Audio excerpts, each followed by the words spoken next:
Hello నమస్తే, నేను మీ యోధ. ఈరోజు మరో కొత్త రెసిపీతో మేము ముందుకు వచ్చానండి. ఈరోజు మన రెసిపీ పేరు ఏంటంటే రబడి. ఇప్పుడు దానికి కావాల్సిన ఇంగ్రీడియంట్స్ నేను చూపిస్తాను మీకు. ఇగోండి, కాజు, కిస్మిస్, మనకి ఎంత కావాలనుకుంటే అంత తీసుకోవచ్చు. దీనికి ఇంగ్రీడియంట్ ఎంత కావాలి అంత అని కొలతలు లేదు దీనికి, ఈ రెండింటికి. నెక్స్ట్ ఇప్పుడు ఇది గోధుమ నూక. ఇక్కడ నేను 1/2 కేజీ కన్నా తక్కువ తీసుకున్నానండి.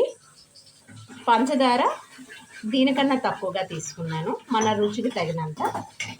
ఒక పాల ప్యాకెట్, నెయ్యి. ఫస్ట్గా ఇంకెందుకు ఆలస్యం, మనం ప్రాసెస్లోకి వెళ్ళిపోదాం. నేతిని ఇలా వేసి ఉంచాను, ఆల్రెడీ ఇది వేడెక్కింది. దీంట్లో ఇప్పుడు మనం కిస్మిస్ వేపుకుందాం.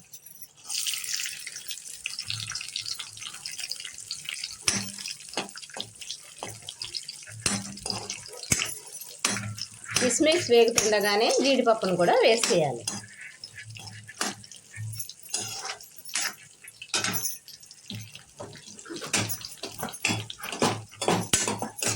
చూసారు కదా, ఇలాగ వేగుతుంది. ఇంకోండి, జీడిపప్పు కూడా బ్రౌన్ షేడ్ వచ్చింది చూసారా, ఇట్లా వేపుకోవాలి. ఇప్పుడు ఇవి సర్వ్ చేసుకోవాలి, పక్కన తీసి పెట్టుకోవాలి.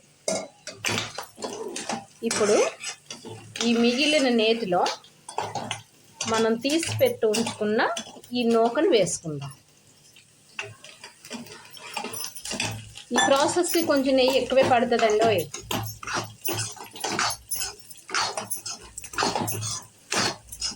ఈ నెయ్యి చాలదు, ఇది సగం వేగినాక మరి కొంచెం నెయ్యి యాడ్ చేయాలి దీంట్లో. ఇది బాగా రోస్టెడ్గా వేపాలండి, బాగా. ఇగోండి, ఇలాగ బ్రౌనీగా వేగుతుంది కదా నూకని, ఇలా బాగా వేపుకోవాలి.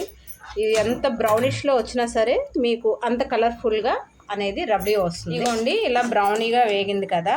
అయితే ఇది హైలో పెట్టొద్దండి, హైలో పెట్టి వేపుకుంటే మాడిపోతుంది. ఇలాగా ఇప్పుడు పంచదార వేయాలి దీంట్లో, మనం వేసుకుందాం.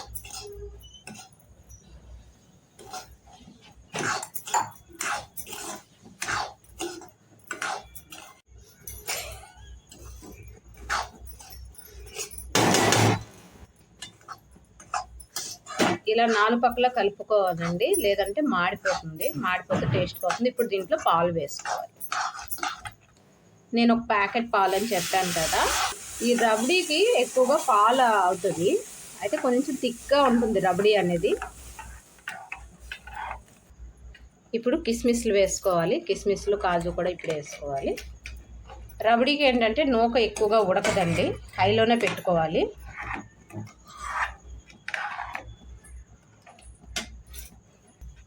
నెయ్యిని ఇప్పుడు వేసుకోవాలండి మనం కొంచెం దీంట్లో, మళ్ళీ ఎండింగ్లో కూడా వేద్దాం. ఇది మరి కొంచెం ఉడికినాక దించుకుంటే గోధుమ నూక పాయసం అండి. దీన్నే కొంచెం థిక్ చేసుకొని తీసుకుంటే రబడీ అండి. దీన్ని బాగా ఉడకబెట్టి కొంచెం వాటర్ కూడా చేర్చి ఇంకా బాగా ఉడకబెట్టి నెయ్యి బాగా వేసి తీస్తే సత్యనారాయణ స్వామి ప్రసాదం అండి. అంటిపళ్ళు గట్ట వేస్తే సత్యనారాయణ స్వామి ప్రసాదం అవుతుంది. చూసారా, ఇది కంటెన్సీ చూసారా ఎంత థిక్గా అవుతుందో. ఇట్లా అవ్వాలి అంటే మనం హైలోనే ఉంచుకోవాలి, అలా కలుపుతూనే ఉండాలి. ఇప్పుడు కొంచెం మనం తీపి సరిపోయిందా లేదా అన్నది సిమ్లో పెట్టుకొని చూద్దామండి.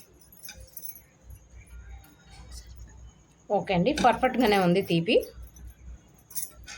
ఇప్పుడు ఇలా చూడండి, ఇలా ముద్దగా వచ్చింది కదా. ఇక్కడి నుంచి ఇప్పుడు మనం ఎక్కువగా కలపాలి, దీన్ని బాగా హైలో పెట్టుకోవాలి.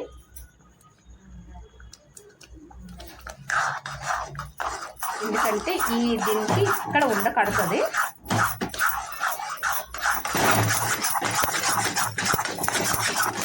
కొంచెం ఇది కలుపుతూనే ఉండాలండి, ఈ థిక్నెస్ వచ్చినంత వరకు. ఇప్పుడు దీంట్లో మనం కొంచెం నెయ్యిని యాడ్ చేసుకోవాలి. ఇదిగోండి, ఇలా ఫైనల్ స్టేజ్ ఇది. చూసారు కదా, ఇట్లా వచ్చింది. ఇప్పుడు మనం ఇంత నెయ్యి వేసినా ఇది పీల్చేసింది. మరి కొంచెం నెయ్యి యాడ్ చేసుకొని వేడి వేడిగా బౌల్లో సర్వ్ చేసుకుని తింటే ఎక్సలెంట్గా ఉంటుందండి. ఈ వీడియో కనుక మీకు నచ్చినట్టుగైతే లైక్ చేయండి, షేర్ చేయండి, సబ్స్క్రైబ్ చేయండి. దీంట్లో ఎక్కువ శాతం నెయ్యి పడుతుంది. ఓకేనండి.